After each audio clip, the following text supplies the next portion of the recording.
உங்களுக்கு எதுவும் இல்லைன்னா கூட பரவாயில்லைங்க. ஐயா என்கிட்ட பணம் இல்லை, என்கிட்ட நல்ல வேலை இல்லை, நல்ல வீடு இல்லை, நல்ல படிப்பு இல்லை, எது இல்லைனாலும் பரவாயில்ல. ஆவிக்குரிய நிலையில நீங்க உயர்த்தப்பட்டு இருக்கிறத நீங்க அறிக்கையிட்டீங்கன்னா அது வெளிப்பிரகாரமாய் காணப்படும். பவுலை கட்டி அடிக்கும் போது அவன் இப்படி சொல்றான், நீ அடிக்கிற யார் உனக்கு தெரியுமா?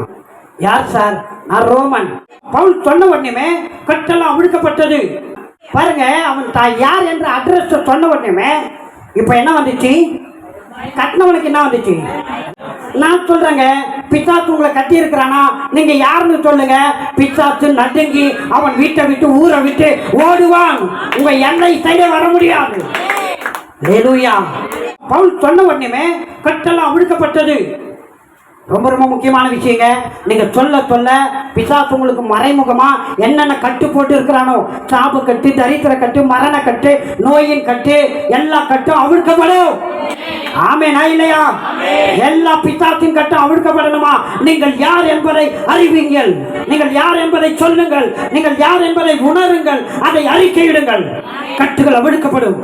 சொல்லுங்க, ரத்தத்தால மீட்கப்பட்டிருக்கிற இயேசுவின் ரத்தத்தால. ஆமென். நீங்க சொல்லணுங்க.